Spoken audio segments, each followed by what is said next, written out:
Hey guys, this is Katie here, and I'm going to be homeschooling 8th graders next year. 8th grade. Yeah, 8th graders. I mean, we just have one more year till high school, and that means there's only 5 years left till they could leave home.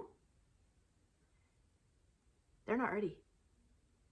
I am not ready. What about transcripts? What about college? Do I even want them to go to college? If you guys are like me, all of these thoughts and more have run through your head as you think about homeschooling your 8th grader next year. So let's talk about it. I am going to have 2 8th graders next year, and there are things that I'm kind of struggling with and wrestling with. There are things I'm excited about, and there are ways that I'm planning for next year, and I want to share those things with you guys. Not as any expert, definitely as a first-time mom doing it myself, but just kind of sharing in hopes that maybe it'll be helpful, or at the very least encouraging to know someone else is freaking out with you. Let's talk about things I'm struggling with first. Just to be clear, these are not things I have answers for, guys. But these are just things that have been running through my head. I am struggling with the fact that of my 2 boys, one of them is my son with all of the special needs. And it is very hard for me to wrap my head around how he's going to be able to complete high school level work. I know we can go at our own pace with homeschool, and I know that is a huge benefit, but I also want him to be well equipped. I want both of them to be well equipped for whatever future God might hold for them. I don't want to discount their ability to do certain things because of their past, but I also don't want to push them far beyond what they can do. So it's a challenge. It's hard for me to wrap my head around it. And they're 2 very, very different kids with very different needs. And so making sure that they're both being pushed and challenged to their ability is gonna be a challenge. Also, if we're being honest, I am really struggling with feeling caught in the college rat race, right? For us and our family, college is not whatsoever a necessity or a requirement. It's not even something I necessarily fully desire for all of my kids. However, I fully desire for them to go and do whatever God is calling them to do.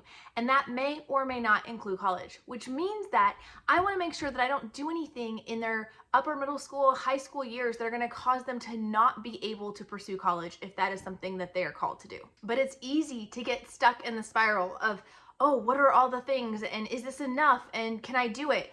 And I'm just really wrestling with that right now.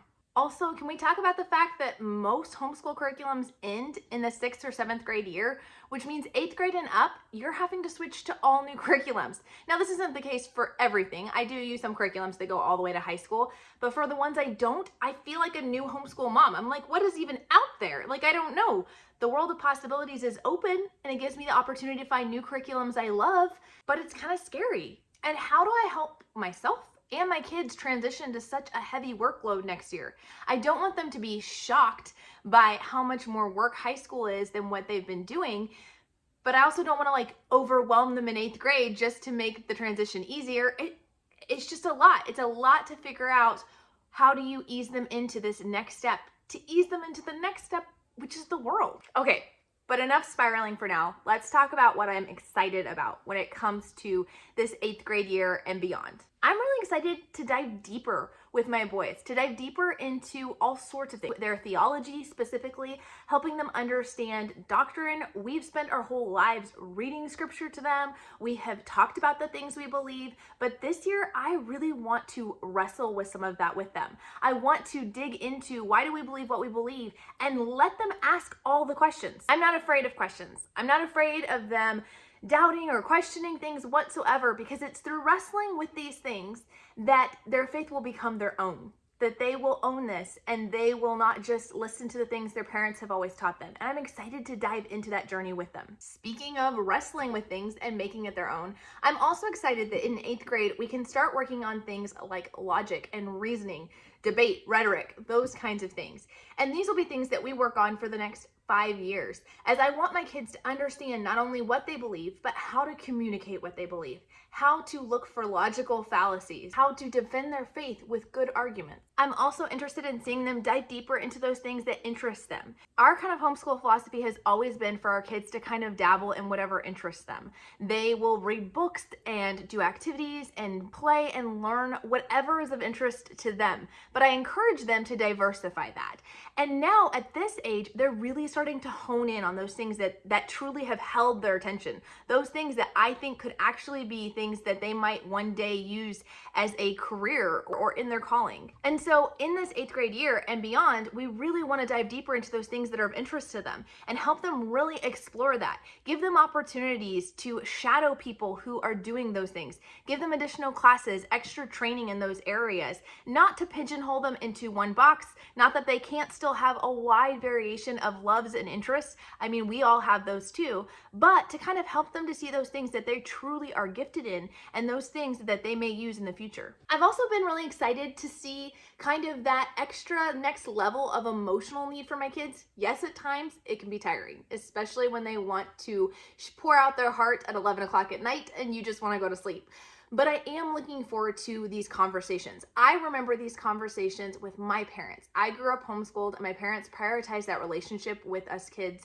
And I remember spending hours and hours and hours just talking to my parents and pouring out my heart. And I'm looking forward to that age with my kids. I'm looking forward to moving into this new phase where they share those things with me and where we can talk through hard topics on a regular basis. But what am I doing planning wise? What am I actually doing for this 8th grade year? Now, I'm not going to share curriculum that I'm specifically using. That you'll have to subscribe and stick around for, because next week is curriculum week and I will be sharing all things curriculum. Cannot wait to share all of our curriculum picks with you guys.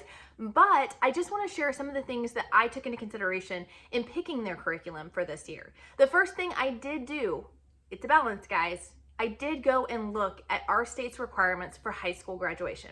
And that is because since we are in the last 5 years of school, that's still hard to say, I do need to work backwards a little bit, and I do need to think about the future. Now, I don't want to live in fear of the future. I don't want to let that paralyze me or control me. I don't want to let it throw all of my homeschool philosophies out the window of going at my child's pace, but I do want to have an idea of what is coming or what could possibly be required so that I can plan accordingly. It's also really important to look ahead because in many states, mine included, in 8th grade, you can actually take some high school classes, if your child can handle that, for high school credit. And this can be a really helpful thing to help take some pressure off those high school years and or to offer additional learning opportunities in the high school years.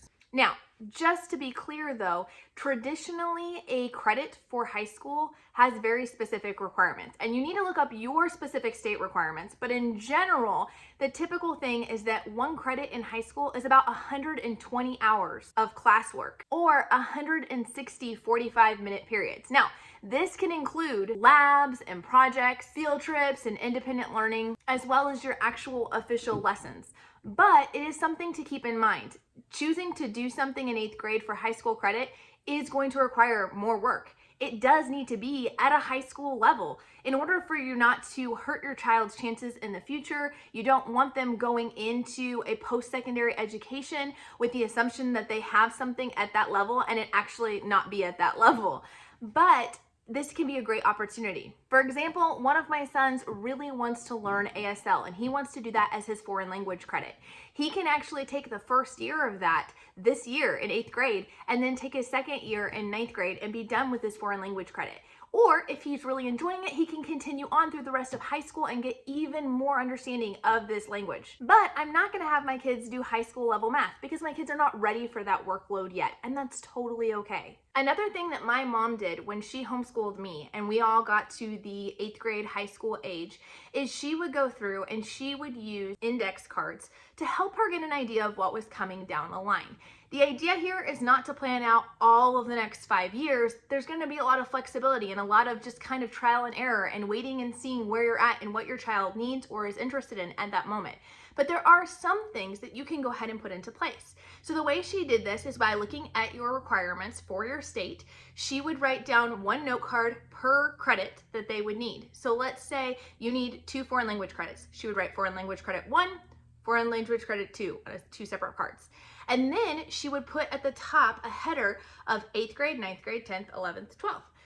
And we would do this where we could kind of move these things around and see what might work. So I know that for my son to get his foreign language credit, he has to do 2 consecutive years of the exact same language in order for it to count, which means that if he is doing sign language in his 8th grade year, he is going to also need to do it in his 9th grade year. So I can go ahead and place that card there. knowing that that's where it needs to go.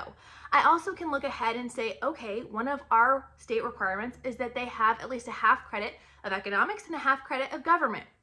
It just seems to make sense to me to put that in their 9th grade year, because their 9th grade year is actually going to be an election year. And there's going to be so many additional opportunities to learn about government during the election that I might as well have those correspond. I want to urge you moms though, not to get too deep into this and feeling like you have to have everything figured out. It just gives you a good idea of where you're going and where you're headed. I'm also really taking the time this summer to sit down and think about what spiritual things and what life lesson things do I want my kids to have by the time they leave my home. And what things do I need to prioritize? Maybe there are specific books I want to go through with the kids. Maybe there are specific skill sets I want to make sure to give them. I really want to take a lot of time this year and focus on making a plan for actually implementing that, because it is great and wonderful to think that we are going to just naturally impart that. And there is a lot that we naturally do impart on our kids when we are in the home atmosphere all the time. But there are things that need to be intentionally carved out time for, or they won't happen. I also am planning on doing a little more testing this year. It's not required by our state, but I do want my kids to have experience with standardized testing so that as they get into the high school years, if they do want to take the SAT or the ACT, that they have had a fill in the bubble test before in their life at some point. So we will be prioritizing that. At the end of this school year, we will be doing the CAT exams and having my kids tested with that, not for anybody else's records, just for mine and for their own personal experience with that kind of atmosphere. I would love to know what kind of things you guys are considering or struggling with or looking forward to. Let me know down in the comments. And if you want more information about what's next and how to plan for the future, be sure to check out HSLDA. They have a great link, tons of information. I will link it down in the description below for you guys. And I hope you guys have a great day and a great next year. Talk to you later. Bye.